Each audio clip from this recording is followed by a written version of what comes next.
അവസാന ഘട്ടത്തിലേക്ക് നിങ്ങൾ പോകുന്ന സമയത്ത് പഴയ സ്റ്റാർ സിംഗർ നിഷാദ് പറഞ്ഞത് എന്താണെന്ന് വെച്ചാൽ ഇതിൽ ആരാണ് ജയിക്കുക ആരാണ് പുറത്താവുന്നത് പറയാൻ പറ്റില്ല, അത്രയ്ക്ക് ടൈറ്റ് കോമ്പറ്റീഷൻ ആണെന്നാണ് പറഞ്ഞത്. അത് കേൾക്കുമ്പോൾ നിങ്ങളെക്കുറിച്ച് ഉണ്ടായ ഒരു പ്രൗഡ് ഉണ്ടല്ലോ, അത് ഭയങ്കരമായിരുന്നു. 1.5 വർഷത്തെ ഒരു തുടർച്ച, അതിന് വേണ്ടിയിട്ട് എനർജറ്റിക് ആയിട്ട് ഒരു പാട്ട് നിങ്ങൾ രണ്ടുപേരും ലീഡ് ചെയ്യും, ബൽറാമും അരവിന്ദും കൂടെ ലീഡ് ചെയ്യും. ദേവസഭാതലം രാഗിലമാകുവനാദമയൂഖമേ സ്വാഗതം സ്വാഗതം സ്വാഗതം. ദേവസഭാതലം രാഗിലമാകുവാൻ നാദമയൂഖമേ സ്വാഗതം. ദേവസഭാതലം രാഗിലമാകുവാൻ നാദമയൂഖമേ സ്വാഗതം സ്വാഗതം.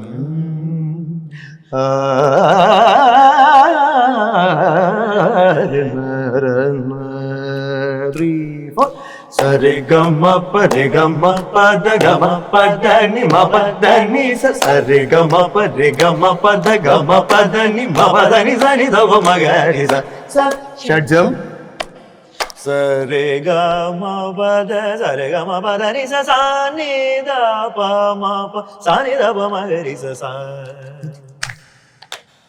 മയൂരനാദം സ്വരമായി വിടരും ഷഡ്ജമനാദമന്ത്രം. മയൂരനാദനം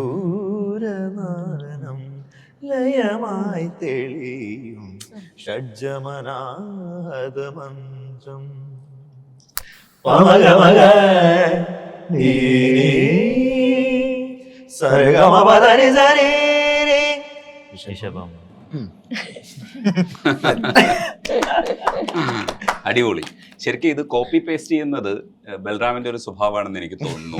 എന്താണോ ആ പാട്ടിൽ കിടക്കുന്ന ആ സാധനങ്ങൾ നമ്മൾ ഈ സിസ്റ്റത്തിലെ ഈ എഫക്ട്സ് എല്ലാം കൂടെ കോപ്പി ചെയ്യില്ലേ, കോപ്പി ചെയ്തിട്ട് ഇവിടെ പേസ്റ്റ് ചെയ്യും. അതേപോലെ ആക്കാൻ പലപ്പോഴും ശ്രമിക്കാറുണ്ട്. ബൽറാമിനെ കുറിച്ച് അങ്ങനെ ഒരു അഭിപ്രായം പറയാറുണ്ട്. എന്റെ ഒരു ശീലം അങ്ങനെയാണ്, അത് പാട്ട് ഉണ്ടാക്കി വെച്ച് അതേ രീതിക്ക് തന്നെ പാടാനാണ് എനിക്ക് താല്പര്യം.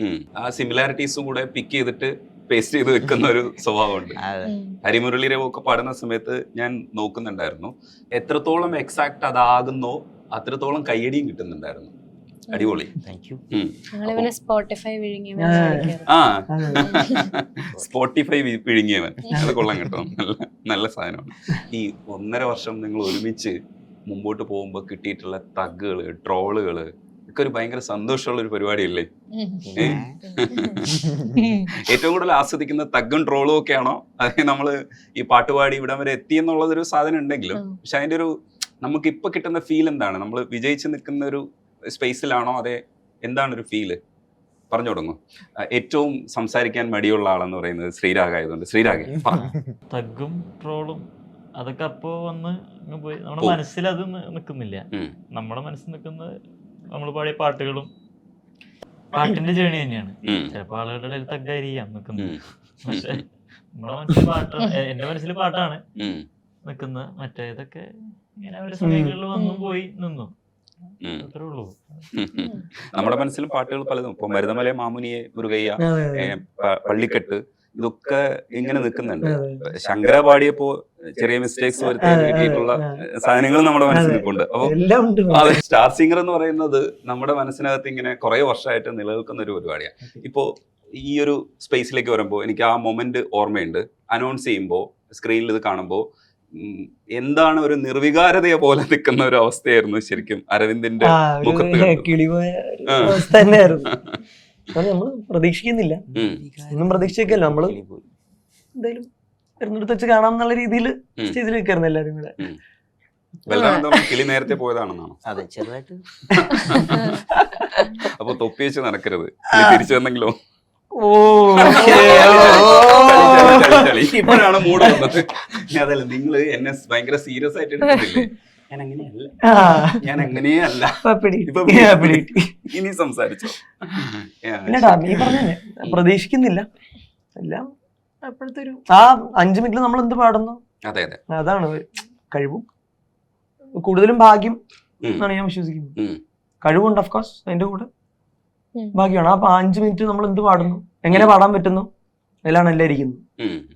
അതാണ് ഞാൻ വിശ്വസിക്കുന്നത്. ഈ ചില കോമ്പോസ് ഒക്കെ പാടുന്ന സമയത്ത് നന്ദയും നമ്മുടെ ദിശയും കൂടെ പാടിയ കോമ്പോസ്, അതിൽ ദിശയുടെ ചില സമയത്തേക്കുള്ള പെർഫോമൻസ് കാണുമ്പോണ്ടല്ലോ അടിപൊളിയല്ലേ. എന്നാൽ നമുക്ക് ഇത് എന്താ വെച്ചാൽ ഒരു എക്സൈറ്റ്മെന്റ് തോന്നില്ലേ, ഒരു നിങ്ങളെല്ലാവരും ഭയങ്കരമായിട്ട് പാടുന്നുണ്ട്, അതിൽ കൂടുതൽ ഒരു എക്സൈറ്റ്മെന്റ് നമുക്ക് ചില പാട്ടുകൾ കോംബോ ഒക്കെ പാടുമ്പോൾ തോന്നും ഇത് കൊള്ളാലോ എന്ന് തോന്നില്ലേ. ദിശ ഇവിടെ ഇല്ലാത്തതുകൊണ്ട് കൂടെ ചോദിക്കുക, നന്ദ ദിശയെ കുറിച്ച് കൂടെ പറയും. ഭയങ്കര ഒരു ചാലഞ്ചിങ് ഡ്യുവറ്റ് പാർട്ട്ണർ ആയിരുന്നു ദിശ എന്ന് പറയുന്നത്. കാരണം ഞങ്ങൾ രണ്ടുപേരും ഒരു പാട്ടിനെ നമ്മളുടേതായിട്ടുള്ള രീതിയിൽ എങ്ങനെ പുതിയത്, അതായത് ഇന്നോവേറ്റീവ് ആയിട്ട് എങ്ങനെ ഒരു പാട്ടിനെ വീണ്ടും റീക്രിയേറ്റ് ചെയ്യാമെന്ന് ആലോചിക്കുന്ന രണ്ടാൾക്കാരാണ്. അപ്പോൾ എനിക്ക് ദിശേനെ ഡ്യുവറ്റ് പാർട്ട്ണർ ആയിട്ട് കിട്ടിയപ്പോൾ അത്രയും അടിപൊളിയായിരുന്നു. Because we challenge each other. ഞങ്ങളിപ്പോൾ അതായത് ദിശയുടെ ഫോർട്ടെ എന്ന് പറയുന്നത് കർണാട്ടിക് ക്ലാസിക്കൽ മ്യൂസിക് ആണ്.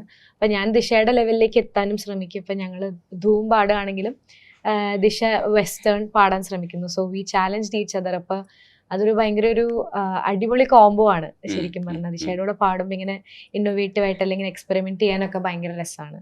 ഒരു സാധനം നമ്മൾ ഇട്ട് കൊടുത്താൽ ദിശ തിരിച്ച് നമുക്കൊരു 2 ഇരട്ടിയായിട്ട് തിരിച്ചു തരും എന്നുള്ളൊരു സംഭവമാണ്. ഒരു ജുഗൽബന്ദി മൂഡാണ് എപ്പോഴും ദിശയുടെ കൂടെ പാടാൻ എനിക്ക് ഭയങ്കര ഇഷ്ടമാണ്. വോയിസിൽ എന്തും വഴങ്ങും എന്നുള്ള ഒരു സാധ്യതയുണ്ട്. നിങ്ങളും വോയിസ് നന്ദ വോയിസ് മാറ്റി പാടുന്നത് എനിക്ക് ഭയങ്കര ഇഷ്ടമാണ്. Thank you. അപ്പൊ ശുഭ മാം തന്നെ അത് അപ്രീഷിയേറ്റ് ചെയ്യുന്നത് ഒരു ലെവലിലേക്ക് ആ കാര്യങ്ങൾ എത്തുമ്പോഴേ അത് ഭയങ്കര ഒരു ഹാപ്പിനെസ് ആണ്. ഇതിനിടയിൽ അനുശ്രീ ശരിക്കും ഇവിടെ ആയിരുന്നത് കൊണ്ടാണ് നമ്മുടെ ദുരന്തത്തിൽ നിന്ന് രക്ഷപ്പെട്ടതെന്ന് അതിനകത്ത് സംസാരിക്കുന്നുണ്ടായിരുന്നു. അപ്പം ശരിക്കും അത് എക്സാക്ട് ആ സ്ഥലങ്ങളിലാണോ അനുശ്രീയുടെ? നമ്മളവിടുന്ന് കുറച്ചുകൂടെ പോണം. പക്ഷെ അന്ന് രാവിലെ സാറ് നമ്മുടെ സർഗോ സാറ് വിളിച്ചിട്ടാണ് ഞാൻ അറിയുന്നത്. ഞാൻ ഹോസ്റ്റലായിരുന്നു. അപ്പൊ ഈ സംഭവം ഉണ്ടായത് ഞാൻ അറിഞ്ഞിട്ടില്ല, ന്യൂസ് കണ്ടിട്ടില്ല. അപ്പൊ വീട്ടിലേക്ക് വിളിച്ചു. വീട്ടില് സേഫാന്ന് അറിഞ്ഞു. പക്ഷെ എന്നാലും കുറെ പേരുടെ അമ്മയുടെ ഒക്കെ ഫ്രണ്ട്സും പിന്നെ എൻ്റെ കുറെ ഫ്രണ്ട്സും ഒക്കെ അവിടെ ഉണ്ടായിരുന്നു. അതൊരു ബുദ്ധിമുട്ടായി, ഇങ്ങനെ പറയാൻ ബുദ്ധിമുട്ടായി എന്നുള്ളത് പറയുന്നതിനേക്കാൾ അപ്പുറം വലിയൊരു സംഭവമാണ്. അതെ അതെ അതെ, നമുക്ക് എങ്ങനെയാ അത് ഇപ്പോഴും മാനേജ് ചെയ്യേണ്ടതെന്ന് അറിയാത്തൊരവസ്ഥയിൽ കൂടെയാണ് പൊയ്ക്കൊണ്ടിരിക്കുന്നത്. അത് മാറ്റി വെച്ചു. ബൽറാം ശരിക്കും മറ്റ് റിയാലിറ്റി ഷോസിലൊക്കെ പങ്കെടുത്തിട്ടുണ്ട്. ഫസ്റ്റ് റിയാലിറ്റി ഷോ ആണ് ഞാൻ. പക്ഷെ ഈ മുഖം എവിടെ കണ്ടിട്ടുള്ളതായിട്ടാണ് എപ്പോഴും ഓർക്കുന്നത്. അത്രയും പോപ്പുലർ. ഈ ഒരു മുടിയും മുഖമൊക്കെയുള്ള വേറൊരാളുണ്ട്, അഖിൽ ദേവ്. അതുകൊണ്ടാണ് ഞങ്ങൾ രണ്ടുപേരുടെയും വീഡിയോസ് പരസ്പരം അങ്ങോട്ടും ഇങ്ങോട്ടും ഷെയർ ചെയ്ത് കളിക്കാറുണ്ട്. എടാ ഇത് നീയല്ലേ എന്ന് പറഞ്ഞ ആദ്യമായി. പിന്നെ അഖിൽ ദേവ് എന്നോട് പറഞ്ഞിട്ടുണ്ട് ഒരു വട്ടം, എടാ ഈ മുടിയും കാര്യങ്ങളൊക്കെ മാച്ച് ചെയ്തിട്ട് സിമിലർ ആണെന്ന് പറഞ്ഞ് കുറെ വീഡിയോസ് അങ്ങോട്ടും ഇങ്ങോട്ടും ഷെയർ ചെയ്യാറുണ്ട്. അപ്പൊ അങ്ങനെ അഖിലിന്റെ ഏതെങ്കിലും വീഡിയോ കണ്ടു കാണും. അതാണ് പോപ്പുലർ ആയിട്ടുള്ള മുഖം. ഇപ്പൊ ശ്രീരാഗാണ് ഇതിനകത്ത് പോപ്പുലാരിറ്റിയിൽ ഈ പറയുന്ന വോട്ടിങ്ങിലൊക്കെ മുമ്പിൽ വന്നപ്പോഴും ഈ മുഖം ഞാൻ എവിടെയോ കണ്ടിട്ടുണ്ട്. അതെ, ഇരുത്തുന്നത് രാജാവിന്റെ ഒരു ചിട്ടവട്ടമൊക്കെ ഉണ്ടല്ലേ കുന്നംകുളത്തെ. ശരിക്കും ഫാൻസ് കൂടുതൽ ശ്രീരാഗിനാണല്ലേ? എല്ലാം എങ്ങനെ ഇത്ര സൈലന്റ് ആയിട്ട് ഇത്ര ഫാൻസിനെ ഒപ്പിച്ചേ? ഓ ഇതായിരിക്കും ടെക്നിക്കല്ലേ. എന്താ അനുശ്രീ എന്താ പറയണേ ശ്രീരാഗിനെ കുറിച്ച്? ഇത്രയും ഫാൻസ് എങ്ങനെയായിരിക്കും ഉണ്ടായെന്ന് മനസ്സിലാക്കുന്നത് എനിക്കറിയില്ല. ഒഴിഞ്ഞോളും. നന്ദ ഒന്ന് പറഞ്ഞേ, എന്തായിരിക്കും ഫാൻസ് ഉണ്ടായതിന്റെ പിന്നില്? ഐ തിങ്ക് ശ്രീരാഗ് അങ്ങനെ ഒത്തന്റിക് ആയിട്ട് നിൽക്കുന്നത് കൊണ്ടാവാം. അവൻ അങ്ങനെ പെട്ടെന്ന് ഒരാളുടെ അടുത്ത് മിങ്കിൾ ആവുന്ന ടൈപ്പ് അല്ല. എന്ന് വെച്ചാൽ കുറച്ച് സമയം എടുക്കുന്നു പരിചയപ്പെട്ട് സംസാരിക്കാൻ. അവൻ നല്ലോണം സംസാരിക്കുന്ന ഒരാളാ. പക്ഷെ അങ്ങനെ സംസാരിക്കുന്നത് അവന് സെലക്റ്റഡ് കുറച്ച് ആൾക്കാരുടെ അടുത്താണ്. അപ്പൊ അവൻ അറിയാത്ത ഇതുപോലൊരു ക്യാമറയുടെ മുമ്പിൽ അല്ലെങ്കിൽ ഇത്രയും ആൾക്കാർ കാണുന്നു എന്നുള്ളൊരു ഇതിൽ നിൽക്കുമ്പോ അവൻ അങ്ങനെ സംസാരിക്കാൻ താല്പര്യമില്ല. അധികം അങ്ങനെ സംസാരിക്കാൻ അവൻ എന്താ പറയാ താല്പര്യപ്പെടുന്നില്ല. അവൻ അങ്ങനെയാണ്. സോ ഐ തിങ്ക് അവൻ ആ ഒത്തന്റിക് ആയിട്ട് നിൽക്കുന്നതുകൊണ്ടാവാം ഇത്രയും ഫാൻസ് ഉള്ളത്. എന്തോ പറയാനുണ്ട്. അതിന്റെ ശ്രീരാഗിന്റെ കറക്റ്റ് വേർഷൻ ഉണ്ട്. ശ്രീരാഗ് പറഞ്ഞു. അല്ല ഞാൻ എങ്ങനെയാണോ ഇപ്പൊ ഞാൻ സിറ്റുവേഷൻ പറയാം. ഇപ്പോ വാദിക്കാൻ പറയുന്നു, കേസ് വാദിക്കാൻ പറയുന്ന സമയത്ത് വാദിക്കുന്നത് ഒരു കോമഡിയാണ്. അപ്പോ വാഴക്കുല പറയുന്നു, സിത്തുമണി കൗണ്ടർ അടിക്കുന്നു, വിധു കൗണ്ടർ അടിക്കുന്നു. ആ സമയത്ത് വാദിക്കണ്ടെന്ന് വിചാരിച്ചിട്ട് നിൽക്കുക. അപ്പൊ അതെന്തുകൊണ്ട് അങ്ങനെ ഒരു സ്റ്റാൻഡ് എടുക്കുന്നത്? അതവിടെ അങ്ങനെ വാദിച്ചിട്ട് കാര്യമില്ല എന്നുള്ളതുകൊണ്ടാണ്. കണ്ടാ വേറെയാണ് സംഭവം. അതായത് വാദിക്കാൻ പറയുന്നു, ഒരു കോടതിയിലെ പോലെ പെരുമാറാൻ നമ്മളോട് പറയണം. ഞാൻ പെരുമാറി തുടങ്ങണം. അപ്പൊ അവിടെ നിന്ന് വരുന്ന ഒരു കോടതിയായിട്ട് ഒരു സ്വഭാവം ഇല്ലാത്തൊരു സംഭവമാണ്. അപ്പൊ ഞാൻ അതിനൊത്ത് വേണമെങ്കിൽ എനിക്ക് പറയാം. ഉം. പക്ഷെ ഒരു ചിരിപ്പിക്കാൻ വേണ്ടി എന്തിനു ഞാൻ ഈ കോടതിയുടെ അല്ലാത്തൊരു സാധനം പറയുന്നു? അതായത് ഫോൾസ് ആയിട്ടുള്ള ഒരു സാധനം ഞാൻ എന്തിനോട് ചെയ്യണമെന്നുള്ള ഒരു ഇതാണ്. ഇത് നിഷ്കളങ്കത അല്ലാന്നാണ് ഞാൻ പറഞ്ഞു വരുന്നത്. നിഷ്കളങ്കതയല്ല. അല്ല ആ, അത് ഞാൻ തീരുമാനം പറഞ്ഞത് എടുത്ത് ചെയ്യുന്നതാ. ഓത്തന്റിക് ആയിട്ട്, അതായത് അവൻ എന്താണോ അത് തന്നെയാണ് ആ ക്യാമറയുടെ മുമ്പിൽ അവൻ കാണിച്ചത്. പ്രത്യേക ഒരു സിറ്റുവേഷന് വേണ്ടി അവൻ അറിയാത്തൊരു സാധനമായിട്ട് മാറേണ്ട ആവശ്യമില്ലല്ലോ. കണ്ടാ? അങ്ങനെ Fans അവനായിട്ട് ഉണ്ട്. ഇവിടെ ഉള്ളിൽ തന്നെ ഫാൻസ് ഉണ്ട്. അല്ലാതെ സംഭവം ഇങ്ങനെ ആയിരിക്കുമല്ലേ? ഇത് ഭയങ്കര ഒരു ടെക്നിക്കാ കേട്ടോ. അരവിന്ദേ ഇത് കണ്ടു പഠിക്ക്. അല്ല ഇവൻ മാത്രം, ഇവൻ അല്ല ശ്രീരാഗ് മാത്രല്ല, എല്ലാവരും അങ്ങനെ തന്നെയാണ്. ആ. അപ്പൊ അത് അങ്ങനെയും കൂടെ പറഞ്ഞു വെച്ചു. ഏതാ? ശ്രീരാഗ് മാത്രമല്ല, എല്ലാവരും അങ്ങനെ തന്നെയാണെന്നൊരു സാധനം. ഇവനെങ്ങനെയാണോ അങ്ങനെ തന്നെയാണ്. എല്ലാരും ആ ഒരു എല്ലാരും എങ്ങനെയാണോ അങ്ങനെ തന്നെ ക്യാമറയുടെ മുമ്പിൽ. ഉറപ്പാണ്. അല്ല നിങ്ങൾ എന്താ നല്ല കുട്ടികള്, ആരും പരസ്പരം ഒന്നും എതിർത്ത് പറയുന്നില്ല, എല്ലാം നല്ല കുട്ടികളാണോ? എങ്ങനെ ബലറാം? എല്ലാം അങ്ങനെ അല്ലാന്ന് തോന്നുന്നു. അങ്ങനെയല്ല. അത് എനിക്ക് പറയാനായിട്ട് അറിയില്ല. ഞാൻ എങ്ങനെയാണെന്നുള്ളത് എന്റെ കൂടെ സംസാരിക്കുന്ന ഒരാൾക്കല്ലേ മനസ്സിലാവുള്ളൂ. നിങ്ങൾ പറയാം ഞാൻ എങ്ങനെയാണ്. അതെ അതെ. അനുശ്രീ ബലറാമിനെ കുറിച്ചൊരു അഭിപ്രായം പറഞ്ഞു. ജെനുവിനാണ്. ഭയങ്കര ജെനുവിനാ. ആ. ഉള്ളിലുള്ളത് അപ്പൊ പറയും. അങ്ങനത്തെ സ്വഭാവം. ദേഷ്യപ്പെടുകയൊക്കെ ചെയ്യും. എല്ലാവർക്കും മനസ്സിലാവും ഇതാണ് ബലറാമേട്ടൻ എന്നുള്ളത്. ഇവന് പെട്ടെന്ന് ദേഷ്യം വരും കൂട്ടത്തിൽ. ആ, അപ്പൊ പെട്ടെന്ന് ദേഷ്യക്കാരൻ. പെട്ടെന്ന് കലിപ്പാവും. അല്ല എനിക്ക് പറയാനുള്ളത് ഞാൻ പെട്ടെന്ന് തന്നെ ആരുടെയും മുഖം നോക്കാതെ വിളിച്ചു പറയും. അതിപ്പോ നല്ലതാണെങ്കിലും മോശമാണെങ്കിലും ഞാൻ വിളിച്ചു പറയും. ഇപ്പൊ കലിപ്പായി കലിപ്പിന്റെ അല്ല, ഞാൻ അങ്ങനെ ഉള്ളിൽ വെച്ച് അതങ്ങനെ പറയായിരുന്നു പിന്നെ പറയായിരുന്നു അങ്ങനെ ഒരു സാധനം ഇല്ല. എനിക്കിപ്പോ ചേട്ടനോട് എന്തെങ്കിലും പറയണമെന്നുണ്ടെങ്കിൽ ഞാൻ അപ്പം മുഖത്ത് നോക്കി അങ്ങ് പറയും. അല്ല അങ്ങനെ ദേഷ്യം എന്നല്ല, അത് ഉള്ളിൽ വെച്ച് നടക്കേണ്ട ആവശ്യമില്ല. പറയാനുള്ളതാണെങ്കിൽ പറഞ്ഞാൽ അത് കഴിഞ്ഞു. അതെ, പാട്ടുകാരെ വിളിച്ചിരുത്തിട്ട് പാട്ട് പാടി കിഴക്ക് പൂക്കും പാടി തുടങ്ങാം. ദേഷ്യപ്പെടുന്നതിന് മുമ്പ് പാട്ടൊക്കെ പാട്ട് പാടുക. കമ്മിങ് ശരിക്കും സപ്പോർട്ട് ഉണ്ടായിരുന്നു, ബലറാമിന്റെ സപ്പോർട്ട് ഉണ്ടായിരുന്നു പാടുന്ന സമയത്ത്. വേണമെങ്കിൽ ഒരു ജസ്റ്റ് ഒരു കമ്മിങ് കൊടുക്കാം. അയ്യോ അത് ഭയങ്കര രസമായിരുന്നു.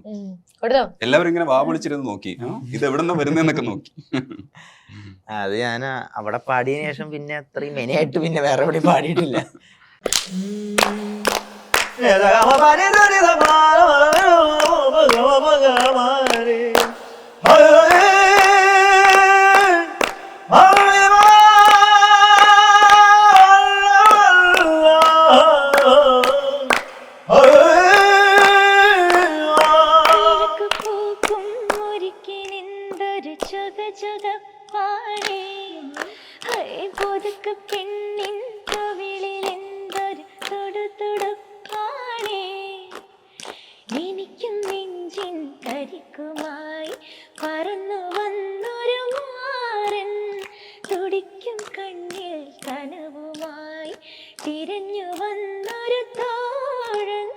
കൽവിലെത്തി കൽവിലെത്തി കൽവിലെത്തി കൽവിലെത്തി കൽവിലെത്തി കൽവിലെത്തി കൽവിലെത്തി കൽവിലെത്തി കൽവിലെത്തി കൽവിലെത്തി. കൽബിലെത്തിയതാണോ കൽബിലെത്തിയാണോ? കൽബിലെത്തി. റഫീഖ് സാറിനോട് ചോദിച്ചിട്ടുണ്ടായിരുന്നു, ഇത് കൽബിലെത്തിയതാണോ അതെ കൽബിലെത്തിയാണോ എന്ന് ചോദിച്ചു. അപ്പോൾ രണ്ടും വിചാരിച്ചു, പക്ഷെ ഞാൻ ഉദ്ദേശിച്ചത് കൽബിലെത്തിയതാണെന്ന് പറഞ്ഞു. ഈ നിലാപ്പൊങ്കലായാലും പാടുന്ന സമയത്താണ് ചിത്ര ചേച്ചി അറിയാതെ തന്നെ ശുഭ മാമിനെ വിളിക്കുന്നതും അത് കേട്ടോണ്ടിരിക്കുന്നതും. ഒരിക്കലും പ്രതീക്ഷിച്ചില്ലല്ലോ അങ്ങനെ ഒരു. അയ്യോ ഇല്ല ഇല്ല, ഞാൻ പാടി കഴിഞ്ഞപ്പോഴത്തേക്കും ഞാൻ ഇവരെ നോക്കി, ഇവരെന്തോ അവിടെ ഇരുന്നിട്ട് അരവിന്ദും ദിശയൊക്കെ എന്തൊക്കെ ഇങ്ങനെ പറയുന്നുണ്ടായിരുന്നു. എനിക്ക് മനസ്സിലാവുന്നില്ല, ഇങ്ങനെ കാണിക്കുന്നുണ്ട് പക്ഷെ ഇങ്ങനെ മനസ്സിലാവുന്നില്ല. കുറച്ച് കഴിഞ്ഞ ശബാഷ് നന്ദ എന്ന് പറഞ്ഞൊരു ശബ്ദം ഇങ്ങനെ. അപ്പൊ ഞാൻ ഇങ്ങനെ ദൈവമേ എന്താ നടക്കുന്നത് എന്നുള്ളൊരു സംഭവമായിരുന്നു. ഒരിക്കലും വിചാരിച്ചില്ല ഇതിന് ഒറിജിനൽ സിംഗറൊക്കെ ഇങ്ങനെ വിളിച്ച് നമ്മുടെ ശബ്ദത്തിൽ അവരുടെ പാട്ട് കേൾക്കാന്ന് പറയുന്നതൊക്കെ വലിയ കാര്യമാണ്. അപ്പൊ ചിത്രാമ്മയ്ക്ക് വലിയൊരു താങ്ക്സ് ഇങ്ങനെ വിളിച്ച് കേൾപ്പിച്ചതിൽ. പിന്നെ അതൊരു അടിപൊളി മൊമെന്റ് ആയിരുന്നു. എനിക്ക് എപ്പോഴും ഓർത്തിരിക്കാൻ പറ്റണ, മനസ്സിൽ കൊണ്ട് നടക്കാൻ പറ്റുന്നൊരു നിമിഷമായിരുന്നു. ഭയങ്കര ഇമോഷണൽ ആയിരുന്നു. ഇച്ചിരി പാടാം. നില പൊങ്കലായലോ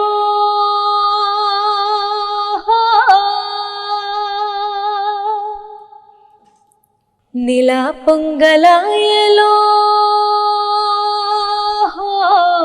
പാ പാടടി നീ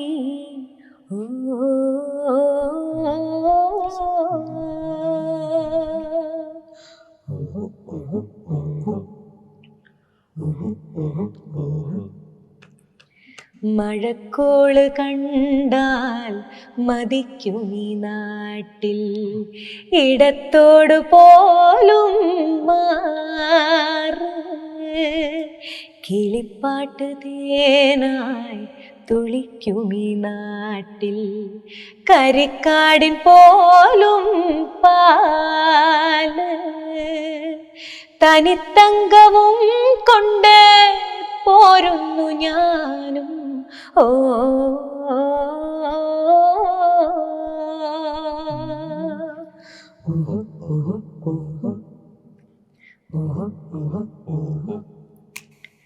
നിലാപ്പൊങ്കലായലോ പാടടി നീ ഓ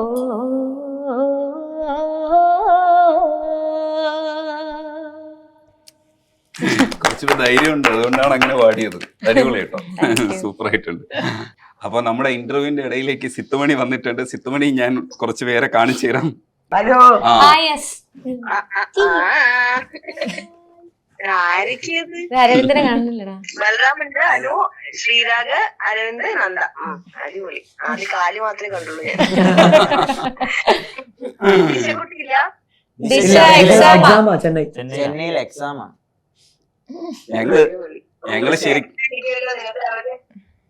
ഞങ്ങള് ശരിക്കും സിത്തുമണിയുടെ കൗണ്ടറുകളെ കുറിച്ച് സംസാരിച്ചിട്ടുണ്ടായിരുന്നു. അപ്പോ ഇതെന്താ അസാധ്യ കൗണ്ടറാ. അത് കൗണ്ടറിന്റെ ഒക്കെ ആള് വിധിച്ചേട്ടനാണ്. ഞാൻ വെറുതെ ചിരിച്ചിരിക്കുന്നു മാത്രമേ ഉള്ളൂ. രണ്ടുപേരും ഉണ്ടായിരുന്നു. ആ വാഴയുടെ കാര്യം ഞാൻ രാവിലെ ശ്രീരാഗിന്റെ അടുത്ത് ചോദിച്ചിട്ടുണ്ടായിരുന്നു. എന്താ പറയാ, ഇവരാണ് ചർച്ചാ വിഷയം എല്ലാ സ്ഥലത്തും. എവിടെ പോയാലും നമ്മുടെ കുട്ടികളെ കുറിച്ച് മാത്രമേ പറയാനുള്ളൂ. ഇപ്പൊ ഞങ്ങളുടെ ഫൈനൽ കഴിഞ്ഞിട്ടും നമ്മൾ അതിന്റെ ഒരു ഹാങ് ഓവറില്ല. ഇവരുടെ എല്ലാവരുടെയും പെർഫോമൻസ്, അന്നത്തെ ഉണ്ടായ അങ്ങനെ കുറേ കാര്യങ്ങളുണ്ടല്ലോ. അപ്പൊ അതിങ്ങനെ മനസ്സിൽ അത് തന്നെയാ ഫുൾ ടൈം. അയ്യോ, ഇവര് എക്സ്ട്രാordinarily ടാലന്റഡ് ആയിരുന്നു. നമുക്ക് ഭയങ്കര പ്രൗഡാ രജനീഷ് ചേട്ടാ. ഇങ്ങനെ ഒരു ബഞ്ച് ഓഫ് കുട്ടികളാണല്ലോ ഇനി അങ്ങോട്ടുള്ളത് എന്ന് ആലോചിക്കുമ്പോഴേ അവരെ പരിചയപ്പെടാൻ പറ്റിയ തന്നെ ഭയങ്കര സന്തോഷാണ്. സിത്തു, ഇവരെ കുറിച്ച് ഓരോരുത്തരെ കുറിച്ചും യുണീക്ക് ആയിട്ട് ഒരുപാട് കാര്യങ്ങൾ ഉണ്ടല്ലോ. ഓരോ കുറിച്ചും അഭിപ്രായം പറയോ? അരവിന്ദിനെ കുറിച്ച് ആദ്യം പറയോ, 2 വാക്ക്. അരവിന്ദ് ഭയങ്കര ഹാർഡ് വർക്കിംഗ് ആയിട്ടുള്ള, ഭയങ്കര എന്താ പറയാ, നമുക്ക് എല്ലാ ഇപ്പൊ ടാലന്റ് ഉണ്ട്, നോളജ് ഉണ്ട്. അതിലൊക്കെ പുറമെ ഒരു കാര്യം നേടിയെടുക്കണം എന്നുള്ളൊരു ഭയങ്കര ദൃഢനിശ്ചയം, അത് അരവിന്ദനെ ഒരുപാട് മുന്നോട്ട് കൊണ്ടുപോകുന്ന എനിക്ക് ആദ്യം മുതലേ തോന്നിയിട്ടുണ്ട്. മേ ബി അരവിന്ദനെ വിന്നർ ആക്കിയതും ആ ഒരു അരവിന്ദിന്റെ ആ ഒരു ക്വാളിറ്റി ആണ് എന്നാണ് എനിക്ക് തോന്നുന്നത്. പിന്നെ അരവിന്ദന് വളരെ സപ്പോർട്ടീവ് ആയിട്ടുള്ള ഒരു ഫാമിലി ഉണ്ട്. അപ്പം പ്രഷർ അരവിന്ദിന് പുറത്തൊന്നുമില്ല. പക്ഷെ അരവിന്ദിന്റെ മുകളിൽ തന്നെ ഒരു പ്രഷർ എപ്പോഴും കൊടുക്കാറുണ്ടെന്ന് എനിക്ക് തോന്നിയിട്ടുണ്ട്. അത് ഇറ്റ്സ് ഗുഡ്. ആ ഒരു അർത്ഥത്തില് അത് ഒരു പിന്നെ എനിക്ക് ഏറ്റവും സന്തോഷം തോന്നിയ, ബാക്കി എല്ലാരും വളരെ ഹാപ്പി ആയിട്ടാണ് അരവിന്ദിന്റെ ആ ഒരു വിൻ ചെയ്തതിനെ അവർ സ്വീകരിച്ചത്. മറ്റേ കുട്ടികള് I am very happy about it. Aravind ഭയങ്കര മിടുക്കനാണ്, മിടുമിടുക്കനാണ്. നന്ദ എന്റെ ചക്കര മോളാണ്. നന്ദ കോമ്പറ്റീഷൻ എന്നും പറയണ നന്ദയുടെ ബ്രെയിനിലുണ്ട് എനിക്ക് തോന്നിയിട്ടേ ഇല്ല. ചില സമയത്ത് ഞാൻ നന്ദയോട് തന്നെ പേഴ്സണലി വിളിച്ച് പറഞ്ഞിട്ടുണ്ട്, നന്ദ കോമ്പറ്റീഷനിൽ കുറച്ചും കൂടി ട്രിക്കി ആയിട്ടൊക്കെ പെരുമാറിക്കൂടെ എന്ന് ചോദിക്കുമ്പോ അതൊന്നും മനസ്സിലില്ല. അത് ഫൈനലിന് പോലും നന്ദ പ്ലാൻ ചെയ്യാത്ത കുറെ കാര്യങ്ങളൊക്കെ ചെയ്തു എന്നാ ഞാൻ മനസ്സിലാക്കിയത്. അതായത് അങ്ങനെയും പാടുക കോമ്പറ്റീഷന്റെ പുറത്തേക്ക്. അത് മേ ബി കോമ്പറ്റീഷൻ കഴിഞ്ഞാലുള്ള നന്ദയുടെ ഒരു മൊത്തം മ്യൂസിക്കാലിറ്റീന് അത് ഭയങ്കരമായിട്ട് ഹെൽപ്പ് ചെയ്യും. ഭയങ്കരമായിട്ട് എക്സ്പ്ലോർ ചെയ്യാൻ ഇഷ്ടമുള്ള, ഒരുപാട് പാട്ടുകൾ കേൾക്കുന്ന, പിന്നെ ഭയങ്കര യുണീക്ക് ആയിട്ടുള്ള ടോണൽ ക്വാളിറ്റി ഉള്ള, പിന്നെ നന്ദ ഭയങ്കര ഇഷ്ടം എല്ലാവർക്കും. ഭയങ്കര ഫാൻസ് ആണ് നന്ദ ഫാൻസിന്റെ വലിയ പട തന്നെ ഞാൻ കണ്ടിട്ടുണ്ട്. അടിപൊളി. ഇനി ശ്രീരാഗ്. ശ്രീരാഗ് രാജാവ്. ശ്രീരാഗ് ഈ പറഞ്ഞ പോലെ ഞാൻ ഭയങ്കരമായിട്ട് റെസ്പെക്ട് ചെയ്യുന്ന, ഞാൻ ഭയങ്കര ഓല് കാണുന്ന ഒരു മ്യൂസിഷ്യനാ ശ്രീരാഗ്. ശ്രീരാഗിനെ ഞാനൊരു കംപ്ലീറ്റ് മ്യൂസിഷ്യൻ ആയിട്ടാണ് കാണുന്നത്. എനിക്കും നന്ദയെ പോലെ തന്നെ ശ്രീരാഗ് ഒരു കോമ്പറ്റീഷൻ മെറ്റീരിയൽ എന്നുള്ളതിനേക്കാൾ കൂടുതൽ ശ്രീരാഗ് വളരെ ഫോക്കസ്ഡ് ആയിട്ട് മ്യൂസിക്കിനെ കാണുന്ന ഒരു കുട്ടിയായിട്ടാണ് തോന്നിയിട്ടുള്ളത്. അതായത് ശ്രീരാഗിൻ്റെതായിട്ടുള്ള ലിസ്ണിംഗ് ഉണ്ട്, ശ്രീരാഗിന് വളരെ ഇഷ്ടമുള്ള ഒരു ജോൺറ ഉണ്ട്, അതിനകത്ത് തന്നെ മെഡിറ്റേറ്റ് ചെയ്യാനാണ് ഇഷ്ടം. ഞാൻ മനസ്സിലാക്കിയ കാര്യം കേട്ടോ, എനിക്ക് എനിക്ക് സത്യമാണോ എന്ന് അറിയില്ല. പക്ഷെ ശ്രീരാഗിന്റെ ചില അപ്രോച്ച് ടു മെലഡി എന്നൊക്കെ പറയുന്നത് നമുക്ക് വേറൊരാളിലും കാണാൻ പറ്റാത്ത അത്ര യുണീക്ക് ആയിട്ടുള്ള ഒരു ക്വാളിറ്റി ഉണ്ട്. ഗിറ്റാർ പ്ലേ ചെയ്തിട്ട് പാടുന്ന സമയത്ത് നമുക്ക് ഫുൾ ടൈം ഗൂസ് ബംസ് രോമാഞ്ചം സീൻസ് ആണ്. അപ്പൊ അതിൽ പറയാനില്ല, അത് വളരെ പലരുടെയും പേഴ്സണൽ ആയിട്ടുള്ള ഒരു സ്പേസിലേക്കാണ് ശ്രീരാഗ് മ്യൂസിക്കുമായിട്ട് ചെല്ലുന്നത്. അതും ഈ പറഞ്ഞ മാതിരി സ്വന്തം പാട്ടുണ്ടാക്കണം, ശ്രീരാഗ് ഇനിയും പാടുന്നതും ശ്രീരാഗിന്റെ ബാൻഡിന്റെ കൂടെ പെർഫോം ചെയ്യുന്നതൊക്കെ കാണാൻ കാത്തിരിക്കുന്ന ആളാണ് ഞാൻ. അടിപൊളി. അനുശ്രീ? അനു ട്രെമൻഡസ് ആയിട്ടുള്ള ജേർണിയാണ് അനുവിന്റെ. അനു അല്ല അനുക്കുട്ടി ഫൈനലിൽ പാടിയപ്പം. അതായത് അനുവിന് എത്ര കാലങ്ങളായിട്ട് എനിക്കറിയാം. അനുവിന് വേറൊരു കോമ്പറ്റീഷനൊക്കെ കഴിഞ്ഞ് പിന്നെയും സ്റ്റാർ സിംഗറും കഴിഞ്ഞ് ഞങ്ങൾ അനുവിന്റെ ഒരു വലിയ ജേർണി കണ്ട ആൾക്കാരാണ് വിധിച്ചേട്ടനും ഞാനും. അപ്പൊ ഒരു ബ്രേക്ക് സ്റ്റാർ സിംഗർ എടുത്ത് തിരിച്ചു വന്നപ്പോ നമ്മൾ മുമ്പ് കണ്ട അനുവേ ആയിരുന്നില്ല. അനുവിന്റെ ടോണൽ ക്വാളിറ്റി എന്ന് പറഞ്ഞാല് എക്സെപ്ഷണൽ ആണ്. എനിക്ക് ചില സമയത്തൊക്കെ നമ്മളൊരു വിന്റേജ് ആയിട്ടുള്ള വലിയ ലെജൻഡറി ആയിട്ടുള്ള സിംഗേഴ്സിന്റെ ഒക്കെ അങ്ങനത്തെ ഒരു ടെക്സ്ചർ ഒക്കെ എനിക്ക് അനുവിന്റെ ശബ്ദം കേൾക്കുമ്പോൾ തോന്നുക. പിന്നെ മിൻമിനി ചേച്ചിയുടെ ശബ്ദം പോലെയൊക്കെ നമുക്ക് വളരെ യുണീക്ക് എന്ന് പറയില്ലേ, ഒരു മെറ്റാലിക് ടിഞ്ചൊക്കെ ഇല്ല. അപ്പൊ അത് ഞാൻ അങ്ങനെ ആലോചിക്കും. ചില മ്യൂസിക് ഡയറക്ടേഴ്സ് ഒക്കെ അനുവിനെ റെക്കോർഡിങ്ങിൽ പാടിച്ച എന്തായിരിക്കും എന്നിങ്ങനെ എപ്പോഴും ആലോചിക്കാറുണ്ട്. അപ്പം അനുവിന് എല്ലാവർക്കും ഇവരെല്ലാവരും ഒരുപാട് ഫ്യൂച്ചറുള്ള ആൾക്കാര്. അനുവിന് ശരിക്കും പ്ലേ ബാക്ക് സിംഗിങ്ങിൽ ഭയങ്കരമായിട്ട് യൂസ് ചെയ്യാൻ പറ്റിയ അങ്ങനത്തെ ഒരാളാണ്.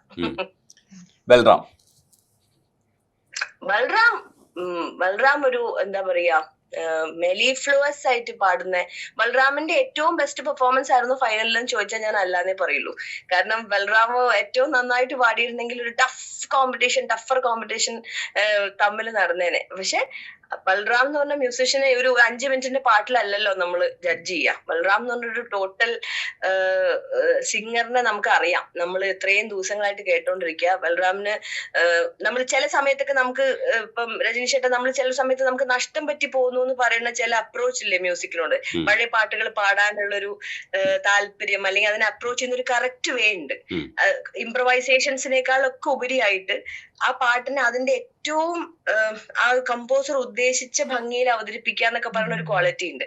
ആ ചില സമയത്ത് നമുക്കത് അത് ഇപ്പൊ നമ്മൾ അങ്ങനെ ആ ഒരു അപ്രോച്ച് കുറച്ച് കുറഞ്ഞോ എല്ലാവരിലും എന്നൊക്കെ തോന്നുന്ന ഒരു സമയത്ത് ബൽറാമിനെ പോലത്തെ ഗായകർക്ക് ഭയങ്കരമായിട്ടുള്ള ഇമ്പോർട്ടൻസ് ഉണ്ട്. അത് ചില പാട്ടുകൾ ബൽറാം പാടുമ്പോൾ നമുക്കിങ്ങനെ ഇതിലപ്പുറം അത് പോസിബിൾ ആവില്ല എന്ന് തോന്നും. പിന്നെ എനിക്ക് തോന്നി ബൽറാമിന് വേണ്ടിയിട്ട് പ്രാർത്ഥിച്ച ആളുകളുടെ എണ്ണം എന്ന് പറഞ്ഞാൽ ചില്ലറൊന്നുമല്ല. എനിക്ക് പരിചയമുള്ള ഫൈനൽ കഴിഞ്ഞിട്ട് പോലും എത്രയോ പേര് ഭയങ്കര വിഷമത്തിൽ ബൽറാമിന് ശരിക്കും പാടാൻ പറ്റിയില്ലയോ, അതോ ബൽറാം എങ്ങനെയായിരിക്കും ഫസ്റ്റ് കിട്ടുമെന്ന് ആഗ്രഹിച്ച ഒരുപാട് പേര് എനിക്കറിയാം. അപ്പം ഈ സ്റ്റേജിലും റെക്കോർഡിങ്ങിലും ബൽറാം ഇനി കുറെ നാള് റൂൾ ചെയ്യും. കുറെ നാളെന്നല്ല, ഫോർ എവർ അങ്ങനെ തന്നെ ആവട്ടെ ഞാൻ പ്രാർത്ഥിക്കാം. ഒരുപാട് സ്റ്റേജസ് ഒരുപാട് ഓപ്പർച്യൂണിറ്റീസും ഉണ്ടാവട്ടെ എന്ന് വെച്ച് ചെയ്യണം. You are too good. Thank you ചേച്ചി, മിസ് യു. ചേച്ചിയെ കുറിച്ച് നിങ്ങൾ എന്താ പറയാ ഒരേ സ്വരത്തിൽ? സിത്തുമണി? നമുക്ക് മനസ്സിൽ തോന്നുന്ന കാര്യങ്ങൾ ചേച്ചി ഇങ്ങനെ പറയും. അതായത് മനസ്സിൽ തോന്നുന്ന കാര്യങ്ങളൊക്കെ ചേച്ചി പറയുമെന്നാണ് ശ്രീരാഗ് പറയുന്നത്. സിത്തുമണി ശരിക്കും ഹാങ് ഓവർ മാറിയോ? ഇവര് 1.5 വർഷമായിട്ട് കൂടെ ഉണ്ടായിരുന്നതാ. മിസ് ചെയ്യില്ല അവരെയൊക്കെ?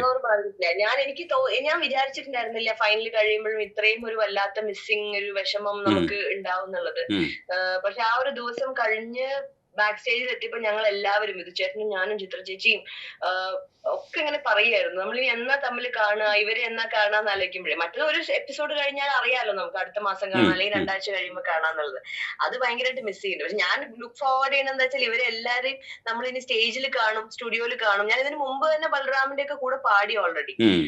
അതൊരു ഒരു ഭയങ്കര ഭാഗ്യല്ലേ എനിക്ക്. അപ്പൊ ഞാൻ അങ്ങനെ ആലോചിക്കും ഏത് സ്റ്റുഡിയോയിൽ ചെല്ലുമ്പോഴും ഈ കുട്ടികളൊക്കെ ഉണ്ട്, പിന്നെ എവിടെ ചെന്നാലും ഇവരെ പറ്റിയാണ് പറയുന്നത്. അപ്പം ഇനിയിപ്പോ ഉള്ള സ്റ്റേജുകളിലൊക്കെ ഇവരുടെ കൂടെ പെർഫോം ചെയ്യാം, അങ്ങനെയൊക്കെ അതൊക്കെയാണ് എന്റെ മനസ്സിലുള്ള പ്രതീക്ഷ. ഓ അടിപൊളി. ഞങ്ങളുടെ സിത്തുമണിക്ക് ജയ്. അടിപൊളി. Thank you. Thank you. By.